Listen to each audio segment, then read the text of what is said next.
Hello and welcome to this episode of How Would You Run That? A Dungeons & Dragons podcast and ideas factory with me, Lucas Tomlinson. And me, Jake Canner. In this podcast, we'll be discussing some aspect of Dungeons & Dragons. An encounter, location, trap, puzzle, NPC, PC, god, magic item, or really anything that can exist in the world of Dungeons & Dragons. Importantly, we'll then be asking each other the question, how would you run that?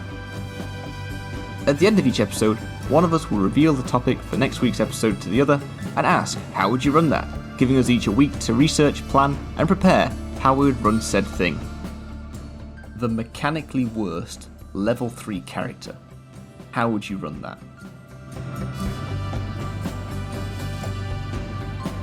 I've got a bit of good news for this week. In fact, I've got a few. I'm really looking forward to a few things. I've got my my first COVID vaccination text. Congratulations. Come get yourself sorted. I'm booked in for the 4th of June. What I didn't like about the text was saying, we're offering the vaccine to all under 40s. Like, fuck you. Technically true, but I am in my early 30s. Yeah, that's funny. I know Charlotte got her text as well, and a few guys at work got theirs. So I think what we're down to is it 33s and 34s now? 32. I just heard on the BBC News they're offering it to 32s, which is me. Fair enough. I'm just outside that range at the moment then. Yeah. But at the same time, I know people that are younger that have got it, but I guess they're special cases because of other things. The situational stuff, medical things, or Yeah. are you passing by a centre at the end of the day when they've got some left that's out the fridge and It's people fine. seem to be all over It the really place. feels like things are coming to a close now, doesn't it? Like they're tailing off. Yeah. That's probably why this has been such a pressury week. You know, we've had our latest lockdown easing and the end is in sight. I think everyone's getting really frustrated with what's left. Yeah, I can appreciate that as well. So that's a cool thing. That's going to happen in a few weeks. I'm probably going to whinge about that. I've got another piece of interesting news to look forward to. Go on. Eurovision tonight. I know, right? Yeah. I'm so excited for Eurovision. I forgot. I mean, Eurovision, I love it. And I completely forgot that it was even going ahead. So well done, Rotterdam, for doing it. Yeah.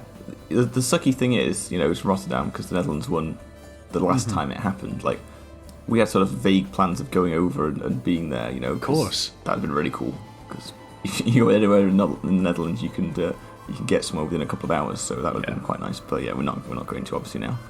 But same thing for us. Like, it sort of crept up on us. Someone mentioned this week that the semi-finals were happening. I was like, oh gosh, right, that's this weekend then. So looking forward to that tonight. Yeah.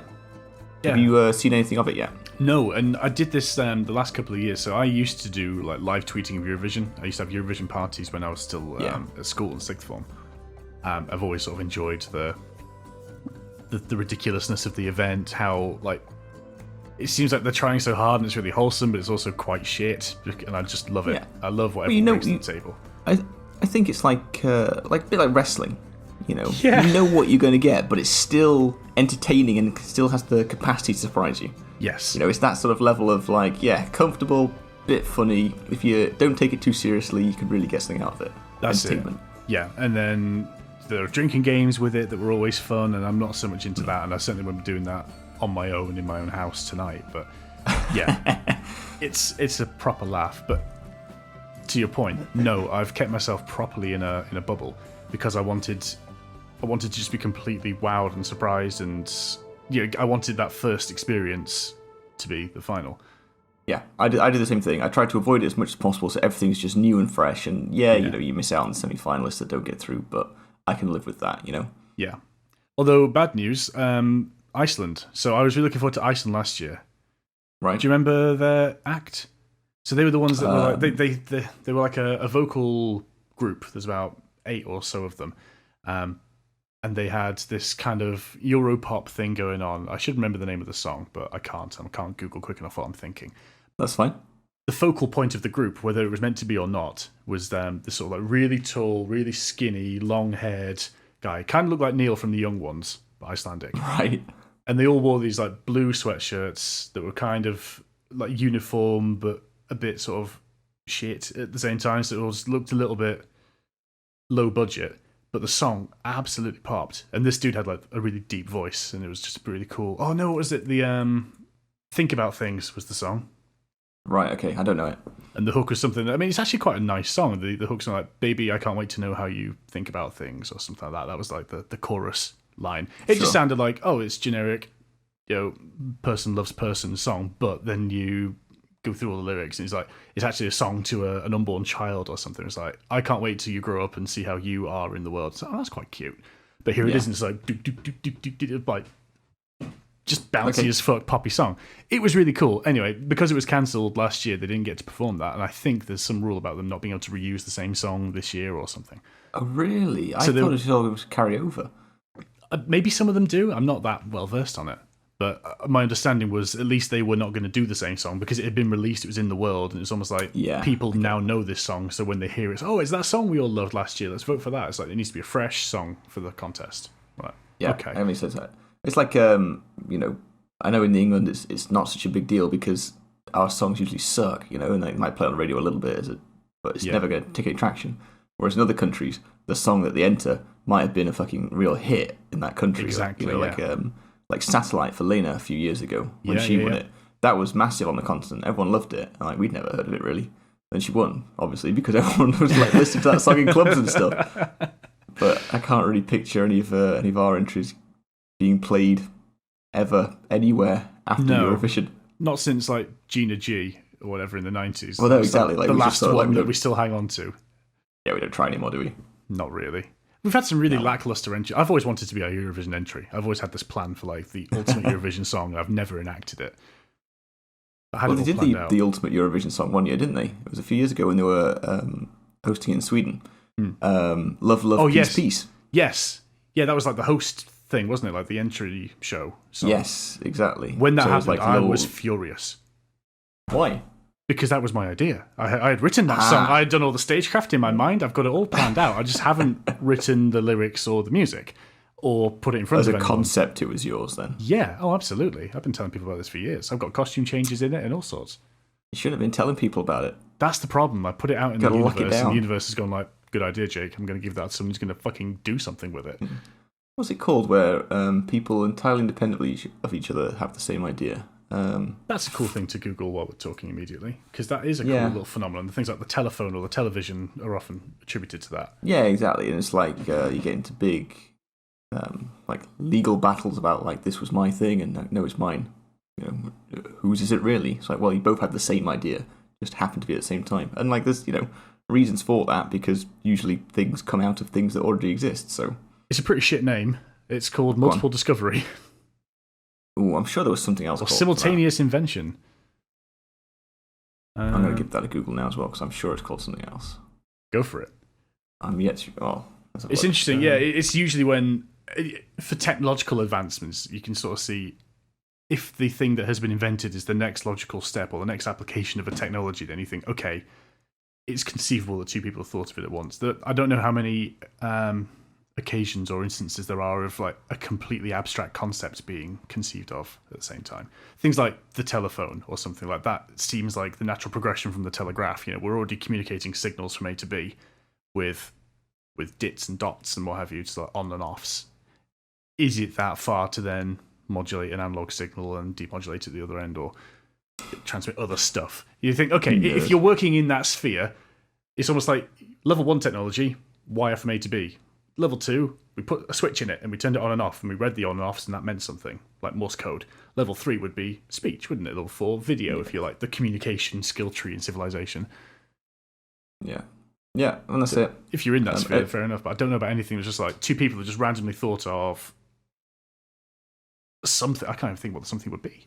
Well, not even at the same time, but just two people having the same similar ideas independently, and then you get into the whole copyright thing. But I know the Lion King versus Kimber was a recent-ish YouTube controversy. There's things like was that Coldplay song with a certain set of notes that they used that someone said, "Oh, it's from my song." It's well, how many combinations of notes can there be ever? I don't think that actually came to anything. That is an interesting little problem. Yeah, the idea of musical copyright. I mean, it's 5 different notes. You've got 5 different ways of putting them together. It's 25 combinations. About right? Every song is one of those 25. You said that inflammatorily to I did. rile me. Yeah, I did. I mean, you're not wrong. That there are, 13 chromatic notes in the Western classical scale, and you think, well, there are only so many ways you can arrange them, but there's rhythm and there's stuff and there's what key do you put it in. But yeah, you're right.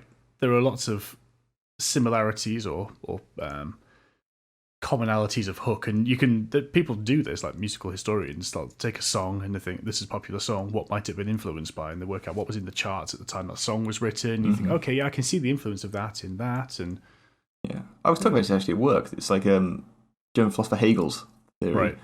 I can't remember what it's called, but it's the idea of you have a thesis, which is the original. You have an antithesis, which is the reaction to the thesis.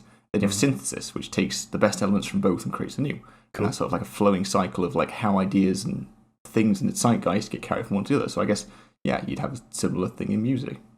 Yeah. Mm. There's a really cool video. If anyone's particularly interested in music history, there's a really cool video that I just watched, sort of on this topic, a couple of weeks ago by Paul Davids, who is I can't ever remember if he's Dutch or German, but he's a guitar player. He does all his videos in English, and he's a guitar teacher, and most of his channel is about promoting his guitar course. But firstly, his voice is silk to listen to, and he was doing this particular video on a chord in Stairway to Heaven, whereas like this chord doesn't have a name, it doesn't make sense, and they're just basically doing a whole bunch of music theory and getting other people in talking about it. And that's when they got onto the whole like musical history idea of what was in the charts at the time, who was doing this, that, sort, and the other. And anyway, go listen to his videos because they are cool if you like music theory and or guitar and or sort of Western European accents. Given that we're talking about all these sort of high culture ideas at the moment, I sent you a picture a minute ago. Yeah. Something I'm very happy with. Let's have a wee look. I bought art. You bought and I say I bought art like it's a new thing. I bought this like a month ago or something, and it got shipped from Germany, and I've got it framed, and now I've got it hung on my wall, and I'm really happy with it. It's nice. I've just seen there's a reflection of the light. I thought it was like a sun setting thing, but No. So basically, like to describe it, it's a really simple, like vibrant orange that fades into a vibrant pink, that fades into a grey, just like a straight top to bottom silk print. I just really, there's a story behind it. Okay, hit me. So I used to live in Berlin. I do. Me and Charlotte went there a few years ago, and just like I say a few years ago, it was like 6 years ago now. So yeah, we went about 6 years ago, and like I love Berlin. Berlin's great, and Charlotte wasn't so keen before we went, but she had a great time. And, we were just walking around the streets of Berlin, and we walked past this art studio, and went in and had a little look. And they basically one of the main things they did was these silk prints and like really, really vibrant colours. And some of them were a bit naff, but like they I really liked them, and I like followed them on Facebook and didn't really think about it. And then like I kept seeing it over and over, like these new prints that came out. And I was like, maybe I should buy one. And it took me 5 years before about 5.5 years before I actually committed. Like, right, I'm going to buy one. And I did. And it arrived, and then I've got it framed, and now it's on my wall. And we were talking earlier about like getting the okay to buy things, right? Yeah. Right? Yeah. Well, for me, I really have to want something to commit to it. Like, that's how long it's taken me to buy this. And now I've got it up. I'm so proud. That's good. I'm with you. Yeah, it's like getting the okay. We were sort of joking about, got to check with the missus before doing big purchases. But no, I'm the same. I will agonise over something because there is a value associated with it. So I will roll it around my head for ages and ages and ages. And then usually that decision will either be, yes, let's do the thing, or somebody external will say, just get on with it and do the thing. And then I will more than happily do the thing. Yeah. I'm really bad at parting agonize with over money. Purchases. Yeah. I mean, you wouldn't know it to look at the guitars on the wall behind, but no, I do. I'm exactly the same. I sort of agonise over purchases like that. Well, yeah, that's up. That's cool. Yeah, I like that. That's a nice little splash of colour on there as well, which really trivialises what it is. Well, no, it's very well considered bit of colour, but it looks small in that picture. And actually, it's actually quite big. So right, yeah. Anyway, that was my. I don't know. It's on my mind. I've got to get the value out of it now. So what's the point of having it if people can come around now, I guess, but they can. I need to start getting my return on investment of having something pretty in my house. Come to my house. I have some art. You must look at it. Please appreciate Everyone that comes around is going to get pointed out to them. It's like, oh yeah, look at this. Is there any like story you can fabricate around like the artist, or is there any thing other than just the fact it's Berlin? Interestingly, so it is from a design studio that had an office, like a studio in Berlin and also one in Stockholm. And at the time, Charlotte was it at the time? I think it was shortly after Charlotte moved back from Stockholm. So we liked the fact that there's that sort of link for both places. Handy. And it was just a very cool Berlin art studio. So yeah, I like that.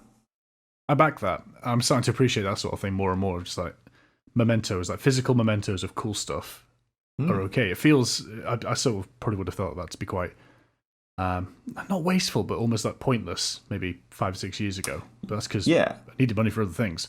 But now it's like, no, I want to have physical representations of my memories because there's nothing in my head.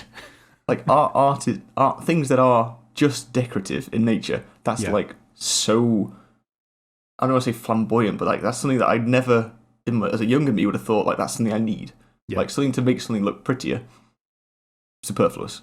Not it's required. Enriching, isn't it? And to be honest, we should learn that lesson playing The Sims. You put a painting on the wall and the happiness goes up. Yeah, I used to hate that too. I used to try and buy items, like things for the house that would increase the decoration of that room naturally without having to waste time and floor space on decorative things. Like The Sims, my most successful house was a single guy living on his own in a box that had like the bed next to the fridge next to the toilet. Because he saved time walking between all the things, and he had a great life. He was the happiest guy. He'd invite people around and just talk to them on the 1 square gap in front of his house. You know? Yeah. Now I've lived that life and can confirm I had some great social times, but none of them were in the flat. Like they were all external to the flat. Remember when we discovered you could paint the walls, and all of a sudden the decoration went up, or carpet? Like because remember the cutaway view in The Sims. Meant that you didn't always see the walls, and for the longest time we either weren't putting roofs on or paint on the walls or carpet or something. There was something fundamental we weren't doing, like decorating with like the house is full of toilets. Why aren't you happy? And no windows, you know. Yeah. But this is the days before you'd watch a YouTuber play the game for 10 hours before committing to buy it. So how do you know what to do? You sort of rock up and start clicking the buttons because the manual doesn't tell you everything. No. Like what a weird thing to think about. Like, how much time was you wasted on games just not understanding what they were? There's probably like a string of memories we could put together of all the games that we've misinterpreted, possibly due to age of entry. We talked before about worms on the Mega Drive, how we didn't appreciate that they were not worms digging holes because we were probably too young to appreciate that they were warmonger. Even though they're on the front cover of the box, a worm with a bazooka and a Rambo bandana. These have just got like high explosives to dig with. Then The Sims and there's bound to like Digimon World we talked about before. Didn't understand all the markers on the screen. What it's trying to tell us. Oh, that's been the real kicker. I've had so little time for recreational video games at the minute. Maybe that's why everything feels a bit stressed. It's been a big week few weeks of just things happening in evenings and working from home overlapping and more social things because lockdown restrictions are easing. A couple, I haven't actually done anything yet, but people are threatening to plan things, and it feels like, God, you've got to fit that in somehow. Oh, yeah, well, that's a good problem to have, I guess. It is a good problem. Luxury problems. It's nice to have friends. Thinking of luxury problems. Yes. You've had a week? Yeah. What have you got to give me? Yeah, the prompt as it stands, the mechanically worst, in brackets, level 3, character. Most of the way that we structure this podcast is about how a DM would put something in the world. Although it does say in our description at the start of every episode, it could be an NPC, a PC, dungeon, trap, stuff. So PCs are in there, and it's on us as a DM to figure out how they fit in the world. However, the key difference with doing something about a player like this, or a character, is that a player has brought that to the game. And usually, that means that they've got an idea, they've got a character concept in mind. So there are almost like 3 points to consider. There's the mechanics of building a character, there's a DM fitting it in the game, and there's the kind of player that brings such a character to the game. And those 3 things have been sort of rolling in my head a bit over the week. Sure. So I started with mechanically bad characters. Just things that I could think of, or things that the internet had helped me think of, that would constitute bad characters. Firstly, there's a bit of terminology to drop in there, anyone that is Googling this. Mad and SAD. You may come across these as you're looking around them. MAD, in capital letters. They are typically used to stand for multi-ability score dependent and single ability score dependent characters. The idea being that if you've got a martial character, they're going to largely depend on some constitution to live, but it's probably strength or dex is how they scale their damage output. And in 5e, character development is largely scaled on. It's HP dependent and it's damage output dependent. Those are the 2 progression things, typically. If you're trying to game the system in your fantasy accounting world. Where you have something that's multi-ability score dependent, is, like we talked about, multi-classing in directions that are not necessarily going to synergize terribly well. Do you count in that also things like rangers, who obviously you'd expect them to be high dex for the bow or for the knife skills, but also wisdom because that's their spellcasting modifier?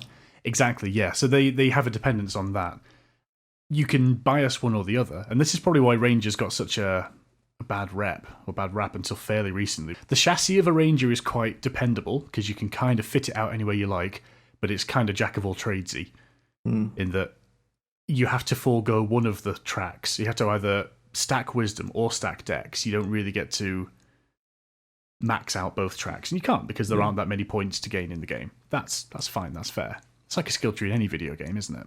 Yeah, I have a real problem with people that say that rangers aren't a good class. Rangers are a great class. Like, I think, because like they're so consistently dealing out high levels of damage. Like, but I feel like you have to make the right choices when building the character to get that.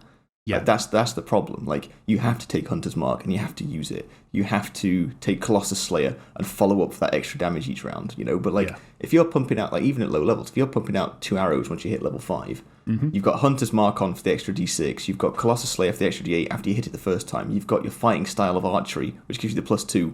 Plus your high dex means that you're pretty much hitting every time because you're Legolas.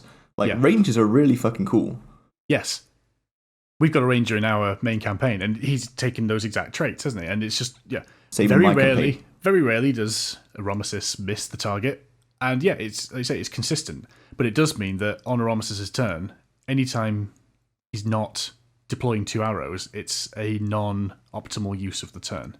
Yeah, that's it, yeah. I'm cool with that. I'm not about optimizing things. I like, not, it's what my character would do too much, but I do like that element of being situationally aware. This comes back to something I said in a previous, it might have got cut out of a previous podcast. I played a cleric in a thing a while back, and I wanted to cast Guiding Bolt, and I was actively berated in chat because it was after the session. I think there was like some text back and forth or something. There was a thing about before X level, you should be saving your spell slots for healing. Oh, that's just the point. I was like, you know what? That kind of sucked the fun out of this. I haven't just turned up as plaster healbot. Yeah, I've not just healed my band-aids and my bandages. I want to do some shit, and that like, kind of that's bad. Took the wind out of my sails. Yeah, if your party's telling you you're doing something wrong, it's like, no, I'm not doing something wrong. Like, this isn't fantasy accounting. This is fantasy fun. Exactly.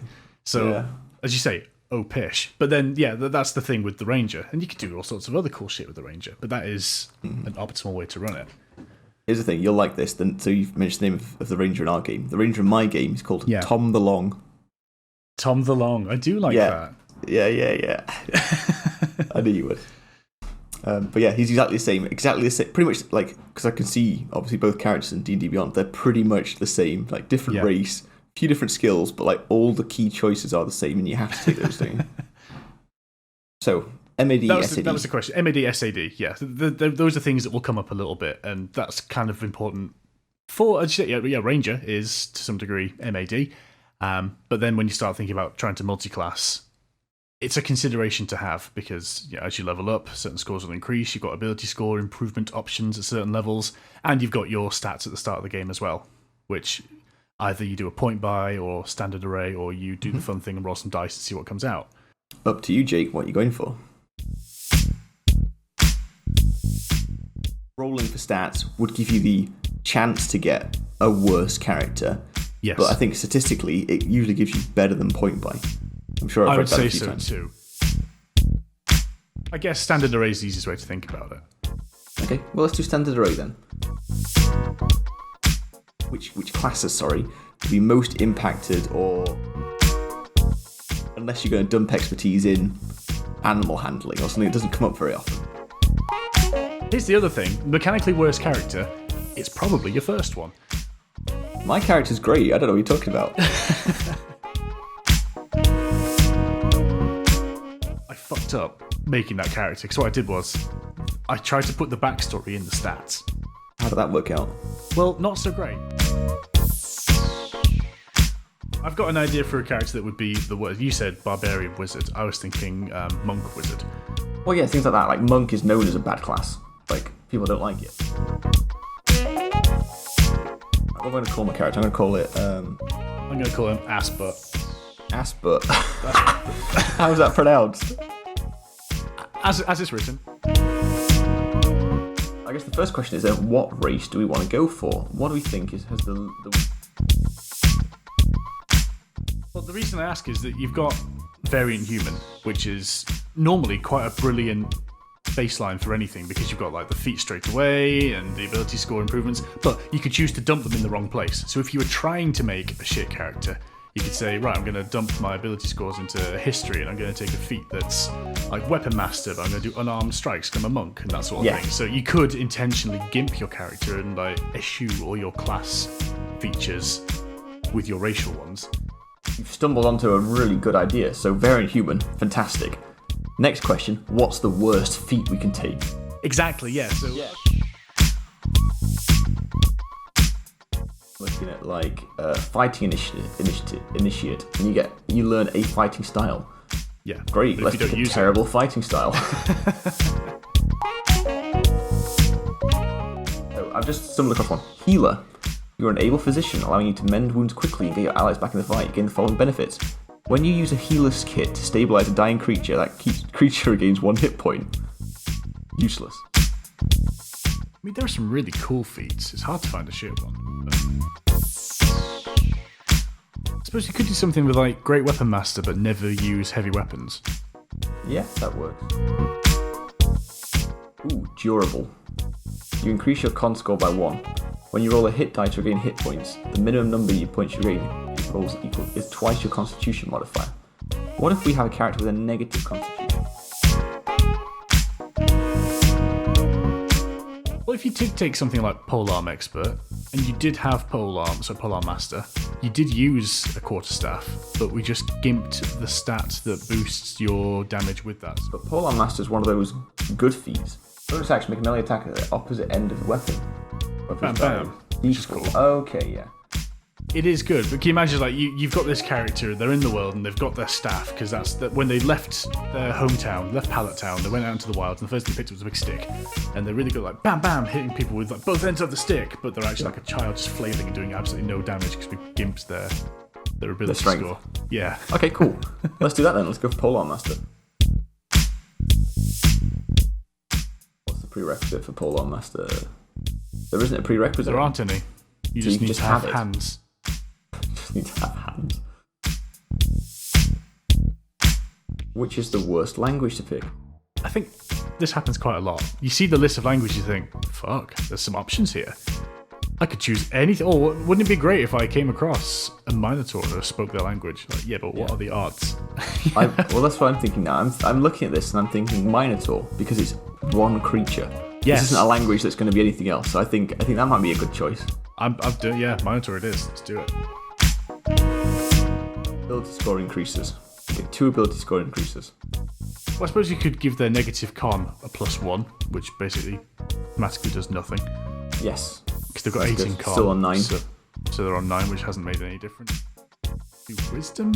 It'll sort of boost the saving throws, but depending on the caster class you add to it, won't boost the spells. Yeah, I'm down with that.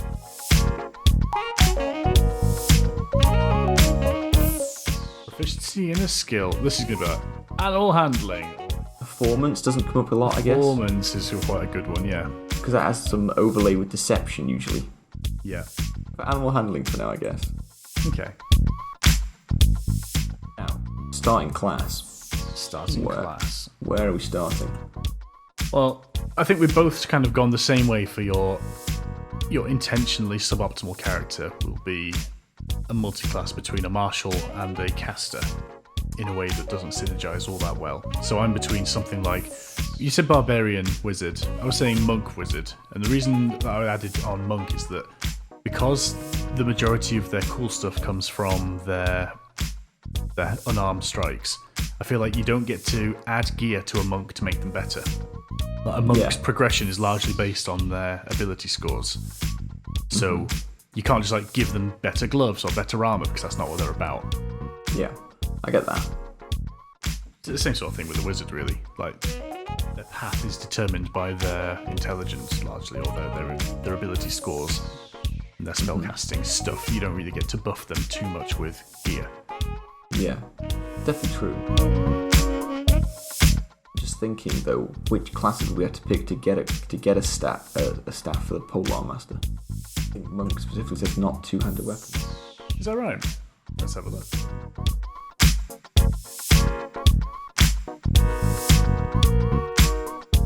I'm actually genuinely surprised on the martial arts thing for monk. Like, you can picture a monk with a staff, right? Yeah, I'm thinking what, Donatello? Yeah. Was it Donatello with the staff? It was. Yeah, he was the purple. And, you know, again, critical role. Beauregard, the monk character there, definitely has a pole. It might just be you don't get the martial arts benefit, or there's some home brewery going on that makes that acceptable. Also, Friar Tuck, definitely a monk, definitely had a stick. Yeah. We want them to have the pole, so that puts us in, what, fighter or barbarian territory, doesn't it? Let's stick with your gut. Let's go with barbarian, because I think we're looking barbarian wizard. Cool, right. So we've got barbarian, Yeah. level 1. We've got hit points, we've got proficiencies in 2 barbarian skills.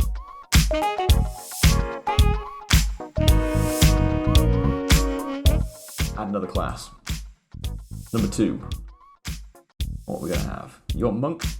Monk's quite funny in this regard because it's going to sort of forgo the wisdom base. Like, we could go sorcerer, but as sorcerer are going to be charisma based spellcasting, aren't they? Yeah, and we said we want to hit the multi-classing minimums. Yeah.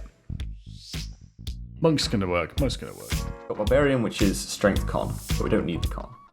Monk then, which is dex and wisdom. Dex whiz. And then sorcerer, which is charisma and con, really. Well, I don't know if we go wizard for intelligence and wisdom. I suppose then they're wisdom-y, aren't they? So we've just put proficiencies in nature and survival, which are wisdom-based ones. But then it's just not very good. So you're proficient in it, but great. Add 2 to those particular checks, but it doesn't mean your wisdom's any good.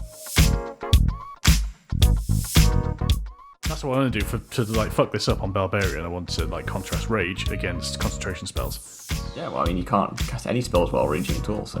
Quite. Yeah. Well, in second class, we're going to say what? Monk? Cool, let's get a monk in there. Chuck some monk in there, get some key points to manage and worry about.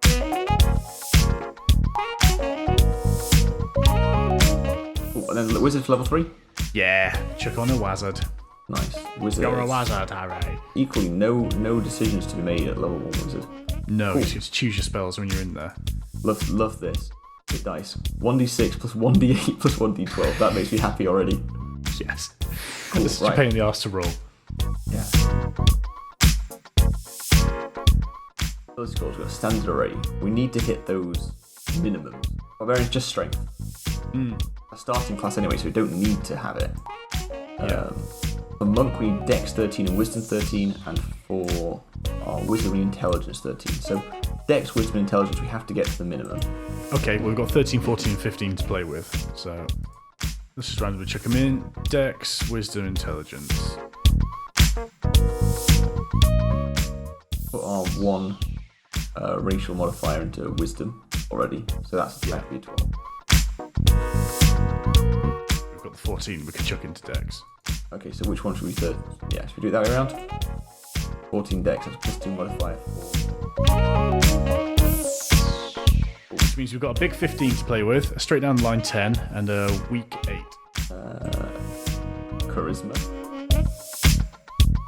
And we'd chuck what? The 10 in constitution, the 8 in strength to make all the things hit weak. Yep, and we've got so many odd numbers, it makes me really happy. Ooh, can we mess that up a bit more, maybe? Perhaps. I'm just going to take some juggling. This is our bot. I don't think it gets more fucky than this. Right, background. Right. Let's find something that doesn't help you that much, because you get a lot of proficiencies going on here. So I'm going to ignore criminal and spy, because their dex is pretty good, and that gives them thieves' tools. So we're going to start. Oh, let's go for acolyte then. So our guy was locked in the monastery. Yep, and they spent the time learning 2 very weird languages.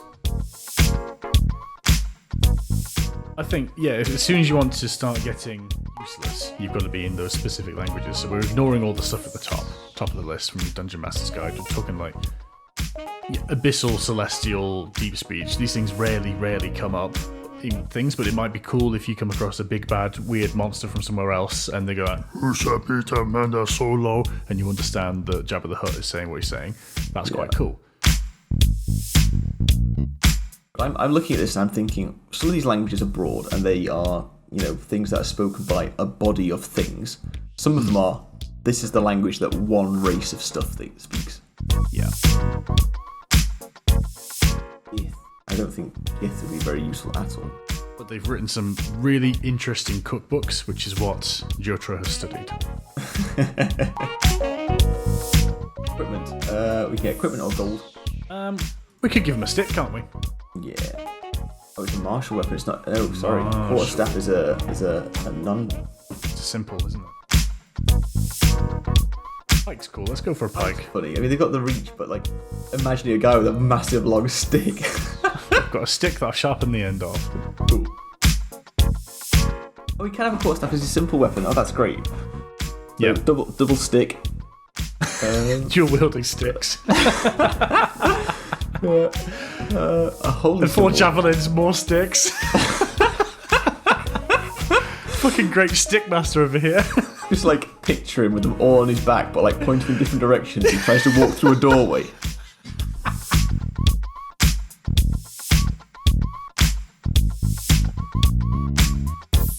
Next line: 5 sticks of incense. These are sticks specifically for burning. Yes. Not to be confused with sticks for stabbing or throwing. Ooh, we need to pick his spells. Yeah. True Strike. Everyone's favourite spell. Take an action to give yourself advantage. We're having that. I can legit think of times where True Strike would be useful. Like, if someone is out of range, like, and you don't want to dash, you could get ready to True Strike him up. Yeah, I guess then you got to, hold concentration until then, but I don't know. As soon as you go into a rage, you lose it as well. Like, the concentration counter, that's quite funny. Yeah, keep that. In general, that would be quite a cool thing to stick on a barbarian, so we're not going to do that. Protection from evil and good, I know, is a pretty bad one. I have never known the proper use of that. It's the whole charm, frighten thing's probably quite good.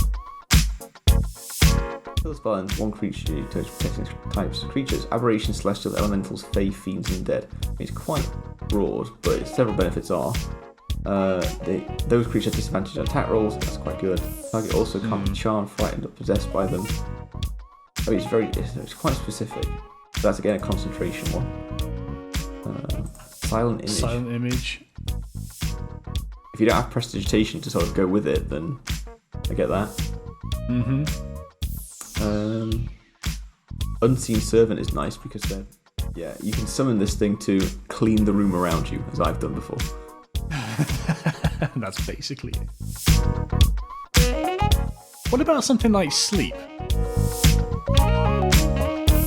We want something that's like hold person level or something that's got a save. Charm person would have a save. Yes, it would. Our save is 11, which is terrible. Floating disc always makes you giggle because it's just so slow. He had to learn it in the temple or in the monastery because he didn't have a table in his little cell. So he learned floating disc, made his off table. An armoured bonus. We've got a bonus for not having anything on. Nice. Everything's pretty rubbish. We've got our character Aspert that we spent a bit of time putting together. They are a multi-class at level 3 for Barbarian as the starter, Monk, and Wizard. Which means that we've made it very, very mad. Multi-ability score dependent. So what they're relying on strength, they need dex, they need wisdom. They are 3 and intelligence. So they're like the 3 scaling stats. Meaning as we level up and you get ability score improvement options, you can't advance them all. So you're going to be holding your character back in at least 1 or 2 streams. Okay, so this doubles up because we've got the bonus action unarmed strike, And we've also got... Polearm Master. You get to use a bonus action to make a melee attack with the other end, so you're Yes, basically gimping the feet. It's the same thing, and they don't stack in as they shouldn't. So yeah, you can either pop once, twice with the fists, or you can thwack with both ends of the stick. But you could do that anyway, because it's a monk weapon, so lol. Yeah. If you want to go for more damage, you could try and attack with the pike, but that gets you 2 less to attack than the quarterstaff does because our strength is terrible compared to our dex. Yeah. You get to roll a d10, so the damage capacity is a bit higher, but equally, you've got a 1 in 10 chance of getting that 10, haven't you? So it's not great damage output for a level 3. No, it really isn't. But that is intentional. Looking at this character sheet, I'm so concerned by that 18 hit points. That's nothing. Yeah. That's so low. -1 con is scary. Cool, right, so we have our character. That kind of almost brings it back full circle a little bit to a little bit more pre-face work that we often do in these podcasts. We'd like try and set the scene a little bit before we dive into the meat of our actual thing. We turned on his head. We've done a bit of collaborative character creation, and we've created now, in a very short space of time, what we think is a very poor character. Yeah. And now, based on the intentionally bad choices we've made building them, we have to explain how this character can exist in our setting, say. Yeah. So what's the scenario from a DM? This is outside of the game. You've got a player who's put this character together, and they say, I want to play this, and we have to figure out how do they fit in the world? Like, why have they come to us with this? Yeah. And it's such a sort of a restricted character, both in terms of hit points, both in terms of its growth capacity, or capacity for growth, from an ability score perspective. You got to think, this isn't going to perform well as an adventurer, necessarily. Maybe it will. Well, maybe that's it. Maybe they have a long-term vision of, like, when I reach this level, I'm going to have such a beautiful synergy of stuff. Or maybe not. Maybe it's just, like, in my headcanon, this is what happened, and now we're going to go through that headcanon. Like, what could that be? So, I guess we start at the beginning. Level 1 Barbarian with an acolyte background. An acolyte background. So I've got in my mind the idea of like a troubled child. So Barbarian gets rage from the start, don't they? Mm-hmm.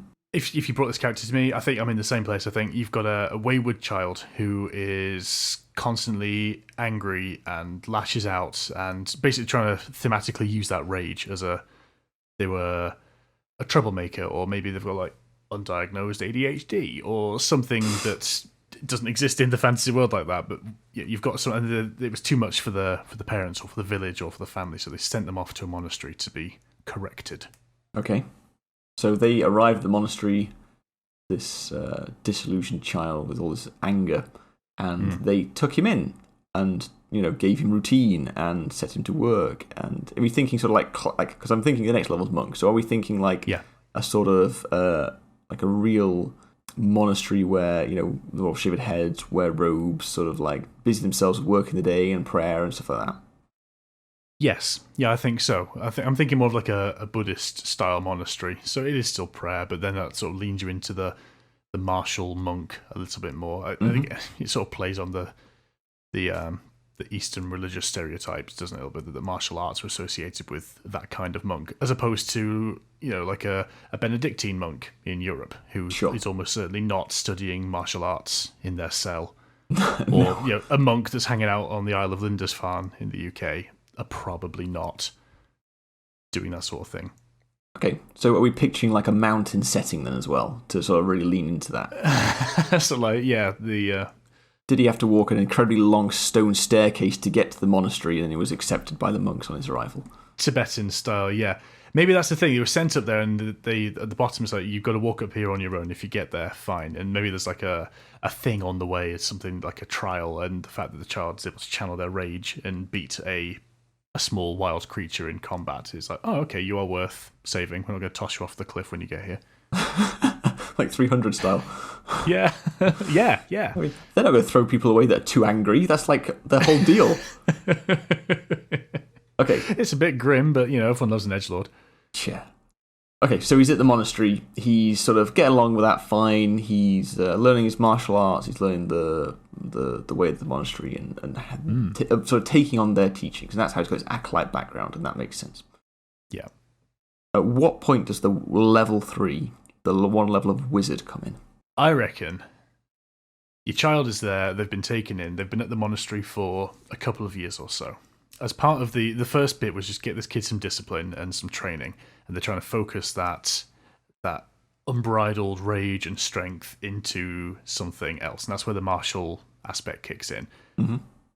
Now, there's a bit of a dichotomy between raw strength and reining that in and using your dexterity score to dealing those damage. So that's quite good that you still got the duality of the character. That means you get quite a poor damage output on the other side of it. That's kind of thematically appropriate. But you're asking about how do we get to wizard? Mm-hmm. Let's say they've had a year of their monk training, and they are given certain privileges because they've progressed. You have refined your skills. You are adept with all the sticks you keep picking up in the woods. Nice one, stick man. You are now granted access to the library. And they're raging in the day, but then they're tired at night, and that's when they are discovering books from the restricted section in some of these exotic languages. And they have a Gith cookbook and a Leonin spell book.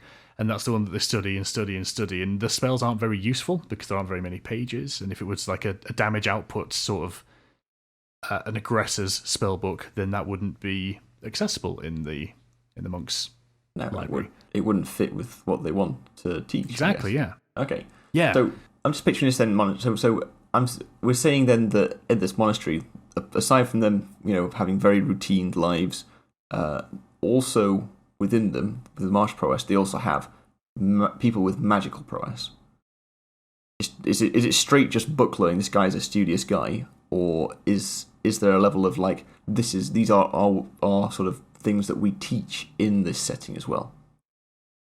I think it should be the former. I think that they shouldn't. That's not what the monks do, but just by nature of the kind of place the monastery is, they have amassed books and knowledge. And these are in exotic, useless-ish languages that the monks don't study. It's just we have this body of knowledge because we're doing a duty to the world by keeping these old scrolls and old books.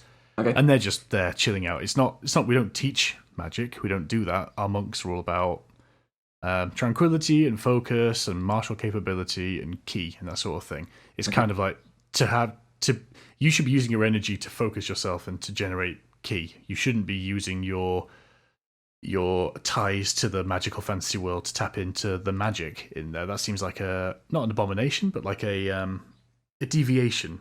So you should be focusing yourself. You shouldn't be drawing from the world. You should be drawing from you.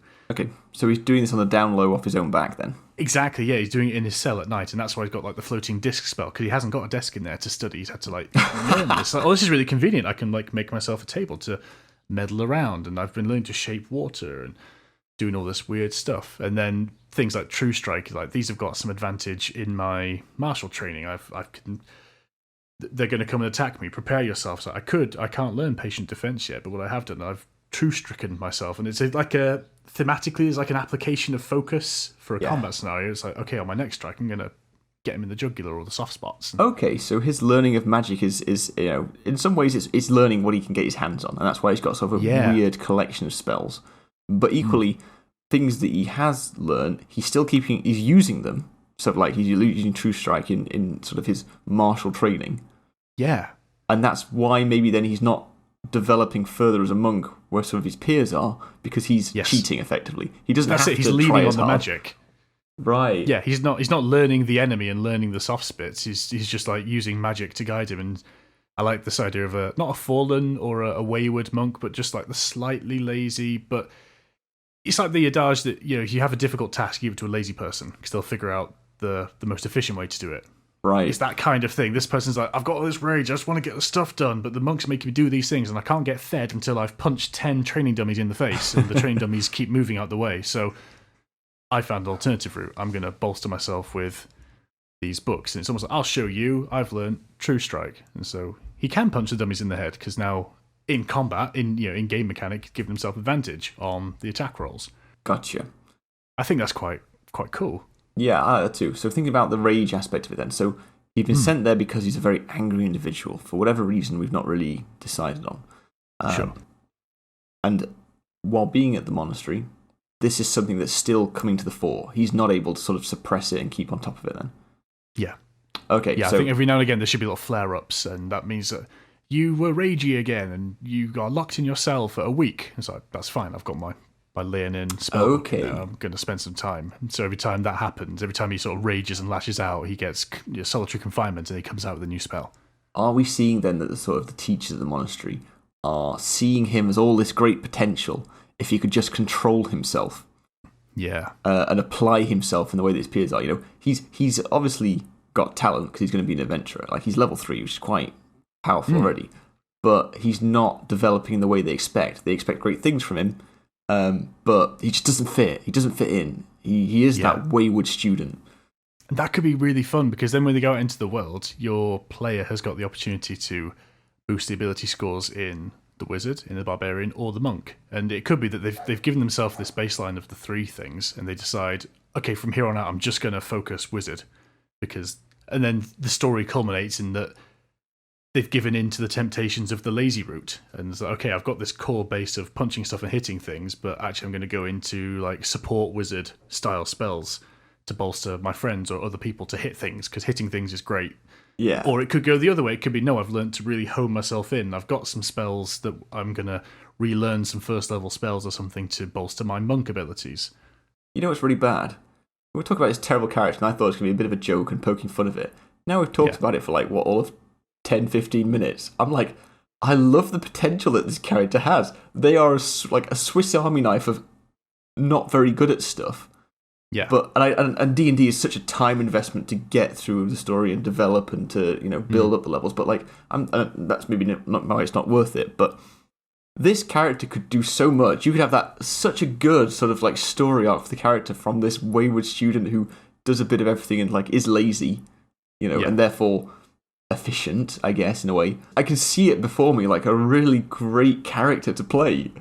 So I'm just looking at it now, and like the way we're talking about it, and looking at like the spells we chose and stuff. It's like, yeah, he's got the spell charm person because he needed it to like get round his tutors, like to like. And he had times where he wasn't successful because he's not very good at it, and he got locked away and had time to practice. Save. But like he's tried to play the system. I love floating disc for the desk. Yeah, like. The only thing I can't figure out how to fit in is dancing lights cantrip. Is that because he was in a darkened cell and he needed some sort of light? I mean, it could be that, or it could just be these were the spells that were in the spell book, and maybe it was burned in a sacking of an old laying-in city, and it's almost like the Library of Alexandria or something. Only very few scrolls or bits of information were ever recovered. So it's like, these are the pages that exist. Okay, we're saying that there are. He's learned his languages because he's self-taught, because that's stuff that's available to him in the annals and the archives of the place. Yeah, I think that there's a good story point in that the whole point of this child being sent to the monastery is to learn focus and control. And even though they might not have been showing it during the martial training, they appear to be showing it by learning these dead languages. Yeah. On their own study, when presented with the task of bypass this problem, they have done. Just not through the intended means. Yeah. Whoa, meta. No, I like it. And again, with that sort of arc for the character, like his rage could become, and I've thought about this for my character, if that's ever something that's going to change, rather than a rage being anger-driven, it's like a martial clarity sort of thing. Like, you still get all the bonuses that rage would get you, but the flavour around that is more that, you're so key. Like, yeah, those blows are striking you, but you're able to sort of like just deflect them or just take them. You have proficiency in strength because you are in this sort of heightened state for a period. Yes. So like war clarity. I'm getting that feeling. Final Fantasy X, Auron, when he gets, it's not limit breaks in 10, is it? What are they called? Is it focus? Overdrive? Yes, that sounds about right. Overdrive. Anyway, Auron's the character I'm thinking of because he was like the one-handed swordsman with the one hand sort of flopping out of the dressing gown. Yes. And he looked like he was weak, but then he got into like OP mode and he shook the shoulders off and he's there two-handing a big sword and he's got that literal martial clarity. When you said that moment, I was like, yeah, he feels like he's gone into properly focus Matrix mode. Yeah, his overdrive is Bushido. Bushido? Well, that's appropriate, isn't it? Yeah, cool. That fits. What are we calling the character again? Sorry, are we going with your name? I've lost my name. Have I, or did I save it? So yours is currently called Assbutt, but what's an unfortunate name for a character? Like, Unfortunately. in what way could you give a character a name that disadvantages them in game? What did we have last time? Like Clive 3 or something? Clive Charles 3. That's it. That's how little his parents cared for him. They just like, yeah. Well, maybe this plays into the reason he's so angry. You know, he's got a terrible name and like a really unfortunate backstory. You're thinking like Boy Named Sue level of name, yeah. I gave you this name to toughen you up, sort of thing. Maybe it's just like we didn't care. We really didn't care about when we named you. We just, you know, like we called you Box or something. Like things that maybe you would get away with more if it was an orc character. Like more sort of like one syllable, very functional, you know. But for a human that lived in a normal town or village, and we just called him Campfire. Like Bucket, yeah. Bucket! Well, that's like Charlie Bucket from Charlie and Chocolate Factory. Yeah. Like intentionally bad name, but Bucket is a first name. Yeah. Okay, that's it. I'm sold. Let's dial in. Bucket. Right. Bucket. What's Bucket, his the variant surname? human barbarian monk wizard. Bucket Bucket's Charles great. 3. Bucket. Bucket Charles 3. Bucket Charles 3 Bucket then, Charles not 3. not the third. So are we saying Bucket? Everyone's going to ask what happened to Bucket Charles 1 and 2. Like, should we not talk about them? And Bucket Charles 3. This is the Make a thing. name for myself. So I'm picturing Bucket. Young Bucket Bucket comes Charles from 3 classes. Bucket comes from a really poor background. Like his family are dirt poor, so poor, but they're churning out the kids. They've got so many kids, like and like you know they're getting on a bit, and they're still churning them out. And Bucket Charles 3 is one of the youngest in the family, say, and that's They've how. already had 2 other Bucket Charleses. yeah. But they are poor and they are unintelligent and they are just really like. I'm not saying the worst people. It's more like a sort of ignorance is bliss style thing. But like they're just not very smart. Like and they turn out these kids and like they lost interest in names long ago. Like it's more of a case of like another year, another kid. What are we going to call them? Bucket. You know, like throwaway comment. Yeah, fine. Next time, Bucket again. You know, like you know, it's not even. There's no thought. There's no care. You know, and that's the world that Bucket Charles 3 was born into. Like it was just this like horrible scenario with like through no malice, his parents just didn't care. Like there's so much other stuff going on in their life that with the poverty and stuff they don't care. And that's maybe why he has this rage. That's why he's so angry. That's good. Because like he never really got much of anything, no attention, no like I'm not gonna say love, like basically there was nothing going. He had no opportunity, and he was just one of a series of children, and he wasn't even the most important person with his name. Yes. And for whatever reason, he got so angry, and then like you know, so did his parents send him away, or do you think that because he's special, he's gonna be an adventurer, somebody else, has come into his life to suggest going to this monastery? We could make it even more sad, maybe. Maybe Bucket Charles 3 was out raging in the street, and the local law enforcement took him, imprisoned him, chucked him in the cells for the night to cool off, but his parents didn't come for him in the morning. And he's like, well, shit, we've got this kid now. We don't have an orphanage nearby. All we can do is send him to the monastery. I'm picturing a scenario where, and maybe this is a bit too much like Murphy from one of our earlier podcasts, where like sort of taking someone in idea. Do we have one? Because if the monastery is reasonably nearby, do the monks come into town to get stuff now and again? Yeah. Did they find him and in his time of need, sort of like suggest that he comes with them? Like you know, did they? How could they have seen some potential in him? Maybe they saw the act the day before that got him arrested. You know, when he's like, I don't know, angrily stealing something. You know, like from to feed his family. You know, and they saw the nobleness of that act. You know, that's the steal bread to feed your family. It's a classic thing, right? But maybe he's just doing it to feed himself. That's coming from a nice place, at least. We're not just going like sad, grim story. That's a nicer. Like I tried to do a thing, I got caught, I raged, and maybe in that moment it wasn't just a case of I did a rage, but maybe they knocked the noble out, or you know, I'm trying to think of a way that rage gives you the boons in combat. So like, did the child win the fight again? It was like David and Goliath scenario. They shouldn't have been able to knock out the noble's footman or something, but they did. They like turn around like one punch, bam, like shit, that kid's got some hands. I'm picturing a sort of scene where like he gets into a fight and he's like angry, and then like he gets pushed aside and he falls into some sort of small cart or stall, and like a stick falls into his lap and he pulls it up and starts attacking with that instead, and it's like that's the Marvel film precursor to the thing you're going to see later in the story when he's proficient with that weapon, Yes. It's like the improvised weapon for now. He gets hit on the head with the footman's stick, the stick that he uses to guide the horses, but instead he catches it, turns it around, a bit hits him with the other side. And the monk's like, nice. Yeah. Very good. And then he spends the night in the cell, and the day after, parents don't come for him. He's sort of like sat outside and he sees the monk sees him, and he's like, that's how he gets taken to the monastery. The cell's got a window to the outside, and the kids just up at the bars the following days. The monks come in for their for their daily prayer, or to collect the rations, the bread, and do the shopping or whatever. And they're just in there, and they just lock eyes across the town square. And the guy's like, "I'm gonna come get you." Yeah, cool. And that's it. He cuts his life away, and he goes off with them back to said monastery. Does the monastery have a name? It probably should have a name, but maybe they'll just call it the monastery in town, because the town is so provincial that it's not like, we have to refer to it as the Saint Baylor Monastery of Studies for Bad Kids. It's just the monastery because it is the one that is there. Yeah, that's fine for the guys in town. I'm just wondering what the monks like, because the monks will be an order of monks, I'm assuming. Like we need to. Yeah, okay. Let's get some names on that. What can we have? So.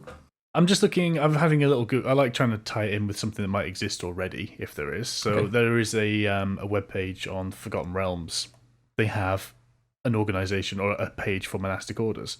Mm-hmm. And there's loads. They're all quite Easterly sounding. You've got the Order of the Long Death, the Hidden Fist. Yeah. But then you've got like the Order of the Avowed, the Broken Ones, the Brothers of the Grey Mist. You could pick one of these if you wanted to not do your world building yourself. You could do it another way around then. So let's say, do we need to decide what the order is all about first, and then we can pick a suitable name that fits it? Or do you want to fit a name and squash it in? Well, we already know that because we've got to fit it to the monk class, that the large body of what the monk is teaching the character, just like zooming out and being like, what do you get from having been a monk? You get fisticuffs. You get martial arts abilities. That's what you get. Discipline. Discipline, yeah. So, discipline lends you towards disciple, at least from a linguistic perspective. Disciples of the something. Disciples of the stick. Disciples of the stick. Great. Yep. The healed twig. The healed twig. The order of the sapling. The order of the sapling. The oaken palm. The oaken palm. That's funny. It's like open palm. Get it? Yes. Yep.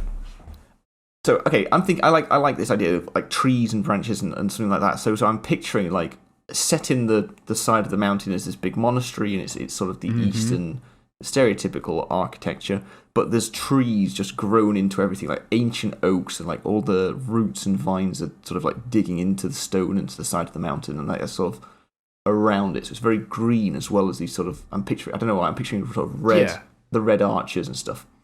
Cool. Okay, so we've got the trees. That's where all the stick fighting comes. They've got javelins. They've got pikes. They've got quarterstaffs. Like sticks of incense. Sticks are their big deal. Yeah, they've got like a dog that is the mascot who just brings them more sticks. Yeah, they have temple dogs. I mean, I like the idea of like sniffer dogs, but they're like magically attuned sniffer dogs, and this forest is somehow, maybe there is a source of wild magic deep underground that fuels the trees, and occasionally the dogs go off on a stick hunt and they come back with a magical stick. Okay, so are we giving, so basically like mechanically it's just a normal javelin, pike, quarterstaff, but are the items to the theme special wood that just grows in the area surrounding the temple? Like, is there some sort of craft to how they're made, like in this monastery, that they are prized in some way? You know how a monk at certain levels they get like magic hands so they can punch ghosts? Yeah. That sort of thing. Perhaps you could do the same sort of thing as a magical weapon. So, if you progress to a certain level, if you stuck with the monastery, for example, and you got to a certain level of seniority, you are gifted, or maybe like crafting your own lightsaber, you have to go out into the woods and find your own magical stick that is your magic weapon that lets you hit ghosts in the head with it. Yeah, that's part of your like rites of passage sort of thing. Yeah, that'd be quite a cool thing to weave in with the oaken palm. That is very cool. I'm realizing more and more we talk about this. Like, getting a barbarian level into a character and multiclassing is easy because it's just you're angry, and like that's what comes from it. Getting a wizard in is relatively easy, I guess, because it's just you have to be studious and learn, and you can learn magic and become a wizard. But like monk is really the one where there's lots to think about and consider to get it in. We really have dialed in on the monk bit, haven't we? Yeah, and like I said, I'm just saying that, and I notice it's happening as we do it. But I'm really liking who we're building. Bucket is pretty cool. Bucket might be an NPC soon. So okay, next question. So we've thought about the classes, how we're fitting those in, and his proficiency with the weapons, and a bit of flavour around that. His skills that he has, the skill proficiency we've chosen. We've chosen, just to recap, animal handling, insight, nature, religion, and survival. How are we fitting those into his character? Very good. Okay. So we dumped in these on purpose to try and make our character bad, but what we want to do in this activity is give them a reason. Yeah. So I mean, some we had to pick because of his background. Yeah. But I think some of them are going to jump out. So survival, poor kid on the streets-ish out there, had to have some degree of street smarts to get by. That's really cool. Because survival typically is like you're out in the woods, like you're picking up tracks and stuff. We're seeing survival as this is street smarts. This is urban survival. How he kept himself, like literally survived. Recognizing, danger in an urban environment. That's it. Yeah, behaviors of people, patterns. It's almost like an anthropological survival. Very cool. Wild survival. That's quite cool. Yep, makes sense. I think nature and religion sort of could be introduced as part of the monk training. Absolutely, I've seen that as well. So the monastic traditions, studious, you learn about the religions that exist in the world, the proximity to nature in this sort of forested temple where they respect nature around them, but equally they take what they need, to make the sticks they want. That sort of connection, that works a lot for me as well. Very good. Insight, that kind of leads in a couple of directions. You've got the fact that Bucket Charles 3 picked up Charm Person as a spell with relative aptitude, and there's a degree of insight as to where the spell works and doesn't work. The fact that in order to survive as part of being on the streets, there'll have to be a degree of insight. Who can I rob? Who can I swindle? Who can I trust? Who must I avoid? Exactly, trust. So the only one I'm really struggling with is animal handling, unless we're going to stick with the magic hunting dogs. I was going to say, I thought we were going to do it the other way around. We've gone from bottom to top. I thought top to bottom, because we just talked about the magical dogs that are part of this monastery. Maybe part of his work or list of tasks at the monastery was looking after the dogs. And so he's very close to he knows how to handle animals from that sense. Muck out the dogs, yeah. Yeah, well, I'm assuming, maybe I'm assuming too much, but like all the responsibilities of the monastery are sort of equally shared around the people that live there. So, as part of the years that he's lived there, he spent a lot of time around these. We say mastiffs. What kind of animal? What kind of dog are we looking at? Oh, I suppose that's the one that's got a stat block, isn't it? It is in D&D. So that's an easy one if you're looking up. Oh shit, I need a dog. Mastiff. That's what you need to Google. I did picture like a big golden retriever though, with like a little red jacket or something. Yeah, or a red setter or something that's just got some heft and some like, a proper lovey dog face, yeah. A mixture of animals. It doesn't have to be one kind of dog, it can be multiple dogs. That's true. I suppose if it's going to go hunty stuff, you almost want something spaniel-sized as well. Something that's like a rooting little dog. So I'm not necessarily thinking like big old St. Bernard chunk. Sure. Well, pick your own dog then. Yeah, I mean, it could be arranged. They could have horses for courses, as they say. Yeah, all right, cool. Dogs for logs. Dogs for logs. Literally, because that's what they're going for. They want the... Oh, I love it. I really like this idea that it's a monastery that's whole like ethos and like everything's connected to trees, sticks, bits of wood. Like all the expressions will be tree-based. Like, it's not a bird in the hand. It's, a stick in the hand is worth two in the forest. Kill two birds with one. I'm just thinking bird ones. Kill two birds with one stone. It's like strike two birds with one stick. Like fetch two dogs with one stick. Yeah. The highest trees catch the most wind. The idea that if you stand out, you're going to get the most criticism in. But yeah, basically, you just swap anything out. And again, maybe this is because I'm thinking of a monastery, like it's all teachings and wisdom, so they use a lot of expressions to explain the life lessons they're trying to give. But just everything's about sticks. It's not rocket science. It's not stick science. It's not rocket sticks. So, we've got a character, we've got the levels, we've got the skills, we've gone through the spells, we've got the weapon proficiencies, we've got the other stuff he can do, so his actions in and out of combats. Comes together. So really what this is telling us is kind of, no matter which way I was going to approach this from a research perspective, my conclusion was largely the same, in that, yeah, okay, you can make a non-optimal character, but depending on the kind of player you are, you can definitely make everything work. You might be frustrated playing Bucket Charles 3 at level 3, because your damage output will be disappointing, and your health is disappointing. But normally when you're playing such a suboptimal character, it's because you're trying to give yourself a roleplay challenge. And that is half the game for me. You know, it's half accounting, half improvisation. Okay, so here's the follow-up question then to that. Firstly, why has he left the monastery and struck out and encountered the party, and who or what is trying to get him? What's the sitch? Ooh.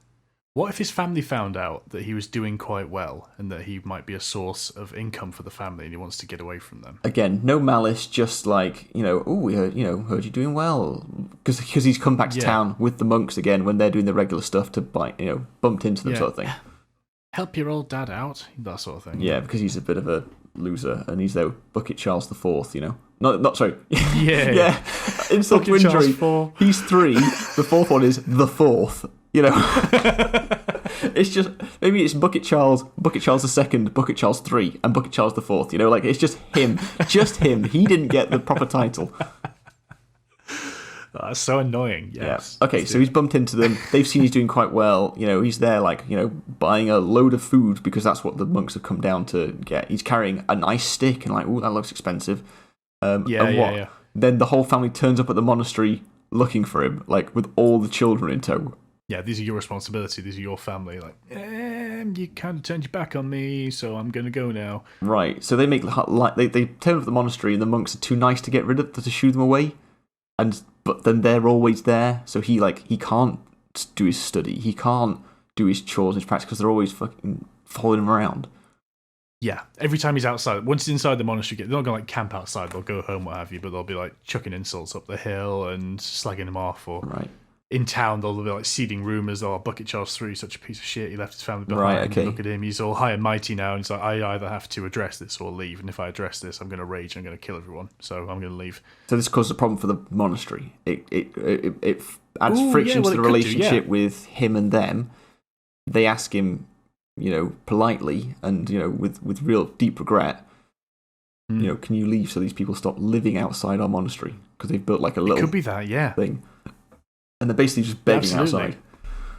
Yeah, and they're just putting rumours out there, and they're just sullying the name of the place. Yeah. And the monastery took our kid, and they've corrupted him, and our kid's now a piece of shit. And it's this is awful. What do we do? And maybe it's Bucket Charles III's idea to leave, or maybe you just got a real hard ass, top monk who's saying that you could go, and that would make it better for everyone. Yeah. He's like, yeah, I could, but that's another person turning their back on me. I'm going to strike out, and I don't know which way I'm going to go. I don't know if I'm going to be a wizard or a monk now. Fuck you. Travel is part of the path to enlightenment. Yes. Spread your sticks, child. I was thinking of that. Yeah, the stick may not fall far from the tree, but in your case, I believe you must spread your branches and fly. Yes. Yeah. You must be the bird who eats the seed of the tree and shits it somewhere else. So prophetic. Fantastic. So he's politely asked to leave by Top Monk, which is his name now because you said it. Yep. Top Monk, head of the monastery, which we called. That's right. What did we call? Did you decide on the name of the monastery in the end? We had the Oaken Palm. The Oaken Palm. Oaken Palm. That'll do. The Oaken Palm. Top Monk. Yeah. Top Monk. It's like Top Cat. He's the same as all the others, but he has a waistcoat and a hat. That's it.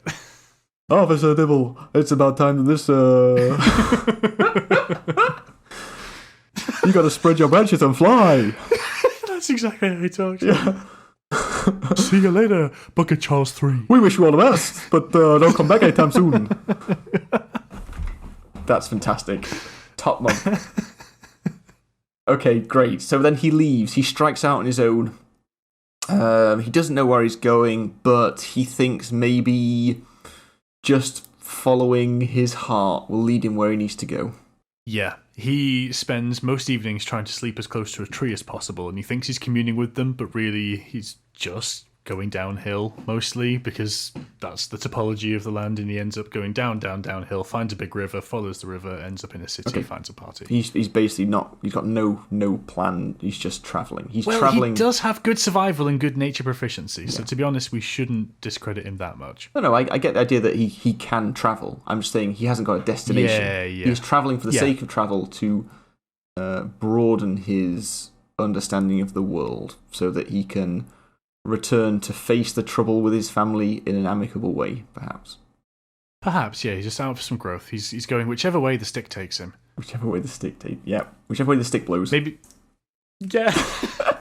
Or he's got like divination rods or something. He's just in the morning, wakes up, does a little divination stick, and like, that is the direction of travel for the day. I feel so bad for Bucket Charles.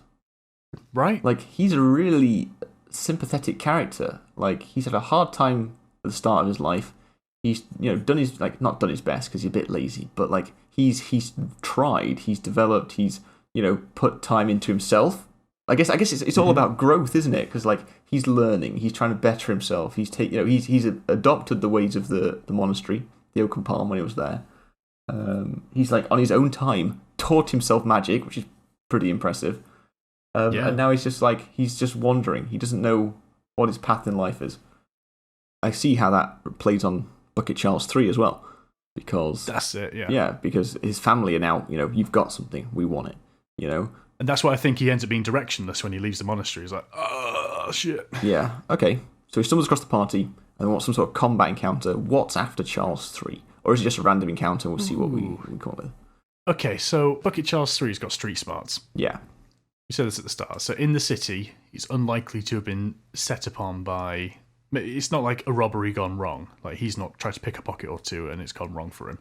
So it could be that maybe someone tried to pick his pocket and he caught them with his like monk reactions, stood up for himself, and then later the bandit gang have come to fuck him up, to rough him up, because he hasn't got anywhere to stay. He's got no money. He's just like sleeping in the town square with a placard saying, the way of the stick. And they're like, well, we'll come find you at night and we'll stitch you up. Yeah. So it could be something like that. That makes sense. Bandits always work. Bandits are easy. Yeah. You can level them as you need. But I like the idea of like some petty criminal. He's like, I thought I left that behind. You've crossed the wrong guy. I'm going to show you. And then runs off and then comes back with his mace Toddler later. Snake's rule, yeah. I cut you down to size, tree monk. Terrible. So the pickpocket. He's a lumberjack who moonlights as a pickpocket. And so he gets all his burly mates to come and sort you out. It's they're coming because they're temping like red plaid shirts. Yeah, it's the classic sort of like you bump into someone in a bar and like, you spilled my drink, I hate you now forever, and I will, try to kill you with my friend. I'm a lumberjack and you're not okay. Yeah. What sort of sticks, eh? You got something against lumberjacks? Are you trying to put me out of business? That could be a really strong character moment much later on Bucket Charles 3's life. He's got to, maybe if he's an NPC and you want to kill him off in a noble manner, he's holding off the hordes against the party, and the party are all escaping, and he just like holds up his stick in the last minute, and an axe just cleaves it in two and breaks the magic stick. Oh, sad ending for Bucket Charles. That's the end of Bucket Charles 3. It just like fade to black. Yeah. And then he takes a level in Warlock and comes back next session. Makes a pact with the stick god. Yeah, you could. Yeah. Oh, a stick themed. He just comes god. back as a wooden version of himself. God, like Pinocchio. A stick theme god though. That works. And that it's just a stick man, like drawn as a stick person, totally two-dimensional. But purely two-dimensional because they're serving as a vehicle to get your character back. Okay, but then the stick god is an ancient god who existed as like some sort of old being that was the initial inspiration for the monastery. Like basically, like it was a cult or a sect or something that now is like all right, but full circle. That's where the whole stick fascination came from. They're too wholesome. What you really need to do is get back to the root of the matter and rekindle the true Order of the Oaken Palm, which is, I need a religion setting up, please. Right, and that's then he's found his purpose, he's found his goal. He is the prophesized chosen one of the Oaken Palm. and he must return from his travels with what he's learned about the stick god, and basically set them straight. And that's what he will come to do after travelling with the party. This is how your campaign accidentally got its big bad. Is the stick god the bad guy? No, Bucket Charles 3. He's the avatar of the stick god who wants to take over the world. So the stick god now is the big bad, and Bucket Charles, who is just this conduit for him, is amicable, nice, regular NPC for the party or a player character, ultimately will be the bad guy as he is consumed by the stick god and used as his vessel to destroy, reclaim, make stick, whatever it is he wants to do. That would be such a good twist, especially if you had a player that was playing Bucket Charles 3 and they did the noble death. You think, okay, we're going to give them a revival opportunity, and I'll do this with the player and say, right, we're going to bring them. You make a new character, keep on playing, what have you. We're going to keep Bucket Charles 3. They're going to make a pact with the stick god, and they're going to come back as a wooden version of themselves, the avatar of the stick god, and they are going to now try and subvert society, and they will be ultimately the bad guy. And then when it actually plays out with the ultimate bad guy, I would have that player reprise their role as Bucket Charles 3 and fight against the party as well. That would be fun. That is fun, but that's definitely the sort of thing you want your player on board with. It's like, it's not fun if you're taking that player's character away and making something they don't want it to be. I would do that if they died, perhaps. I realise we're talking about planning it now as if, okay, when they die, because Bucket Charles 3 is shit, and they will die, this would be a case of, if a character died, I would like to have that presence of mind to have this kind of conversation. Think, okay, we were really attached to them, we'll turn them into something else. I mean, maybe we'll turn them into a statue in a city and they're boring, but if you want, we could. Give them a reason to exist further. If resurrection's not on the cards. Even if they don't die, Bucket Charles 3, if you've discussed this with the player and they're like happy to have this happen, you could have them be the twist bad guy at the end. Yeah. Like, absolutely. I feel like that's probably it. I do. We've taken it. We've unfortunately turned Bucket Charles 3, the shit, into Bucket Charles 3, the lovable noun. Yeah, I mean, here's a lovable noun. Bucket might be a noun. I agree. I think Bucket Charles 3 is bloody great. You know, one important thing we haven't done? No. What does Bucket Charles 3 look like? Ooh. Because I've got the character sheet, I'm going to share this on all socials so that people can see and play Bucket Charles 3. What does he look like? What's he look like? He was a scruffy urchin that now is reformed and disciplined. Yeah, I'm kind of getting like Aladdin vibes. Okay, so he's got hair then, because like monk's hair. Ooh. Maybe when you meet Bucket Charles 3 in the wilds, they do have hair, but perhaps it's like a thick tuft. Okay, let's go for like typical monk haircut, which is the bald patch in the middle and like the ring of hair, because that's just what old people look like, and now it's what monks look like. But he's grown out, so he's got like a buzz cut tuft circle in the middle, but then kind of like mid-length, sort of curly hair around like a ring above his ears. So it's kind of like a mullet that's been scalped. That's disgusting. That's so bad. But it's recognisable. Yeah, so he's basically got like a wedge of hair, like a ring around his head. Oh god, that's so like bad. A hair halo, a hairlo. Okay, so are we seeing then Caucasian guy, horrible haircut, black hair, clean shaven? What's he wearing? Is he wearing the sort of the regular robes of the place he's at? Maybe underneath a big traveller's jacket or something? Literally that, yeah. He still wears the oak and palm robes, which are a pleasant dark brown. Okay, sure. And it's like swirly robes, regular style. No bare chest or anything. No bare chest. They wear proper boots because they're out in the wilds, not idiots. Not go barefoot the place just because they're a monk. But they're not weighed down with any sort of heavy armour because that would impede their wizardiness. Sure. And also barbarianiness. Yeah. Okay, and then we're talking, he's got his sticks on his back, not literally pointing all directions, but he's got a pole arm, he's got a quarterstaff, maybe he uses that for walking. He's got a series of javelins sticking the other way, so like he's got this big X behind him, because pole arms are big. Yeah. Pole arms are really big. I like they did. He's got his prayer book on one hip, but his spell book on the other hip, showing the duality of the character. They should have a triality, really. Yep. Well, yeah, but like... But you don't get books in Barbarian World. You don't see anything. Like, that's basically just him, like, entering a further state of anger. That ties into the stick god. Like, it's an otherworldly sense of rage because it's through his connection to the stick god. Like, he's channeling a level of his power that makes him resistant to damage, because he's not a strong guy and he's not got a big constitution, but he has resistance to physical damage, and he attacks harder than he should with strength weapons because of his rage. So that's the flavour for it. Like, there's nothing visible. It's just that's where that inner strength comes from. And so he's got low HP in a combat scenario, but wizards generally have low HP in a combat scenario.